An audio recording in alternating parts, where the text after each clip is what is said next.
The Bill Hempel Ka6, the half scale. There's quite a few of them in the country now, and as people are building them, I thought I'd share a few things that I found useful in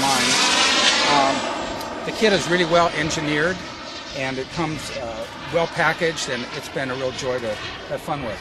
On the joiner tubes, mine were a little snug, so I took a pill bottle, put sandpaper around it on a dowel, a suggestion of Bill's, and went up and down where the joiners were tight, so now everything goes together real well.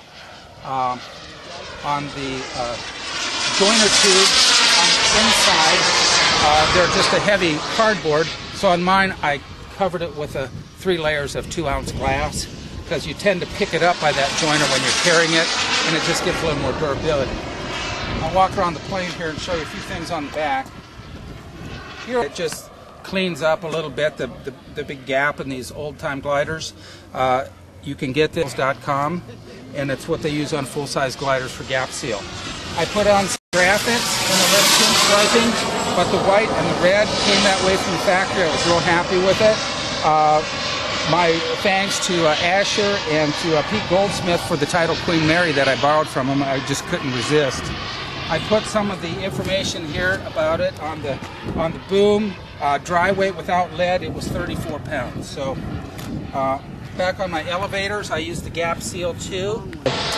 Back on the rudder, I may add some of the gap seal also. I put it here on the elevators just to clean up that gap. On the surfaces, the elevators and the ailerons, I used 150-ounce digital servos. I could have gone stronger, but the ailerons really aren't that large, and I think 150 ounces is fine.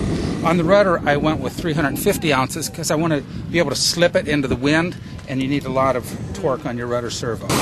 Another minor modification on these trailing edges, this is just balsa in the kit, and with this configuration, they tend to be prone to breaking. So I also put 3 layers of 2-ounce glass, about as big as your palm of your hand, underneath this, so this is now nice and tough. Everything else went together real well. I'm only using the top spoilers. I just didn't want to monkey with mixing 4 spoilers together with 4 servos. I'm running 2 receiver packs. My trusty old 8103 JR PCM radio that I've had since the last millennium, and 4 batteries, 4 3000 packs. So I have 4 switch harnesses. And our first flight, it was very nose heavy. I had 9 pounds of lead in the nose. I just took out 1 pound. I'll keep taking out little bits at a time until we get it just about right. I wanted to fly hands off at all speeds at about the same trim. That would be the hallmark of a well-balanced sailplane.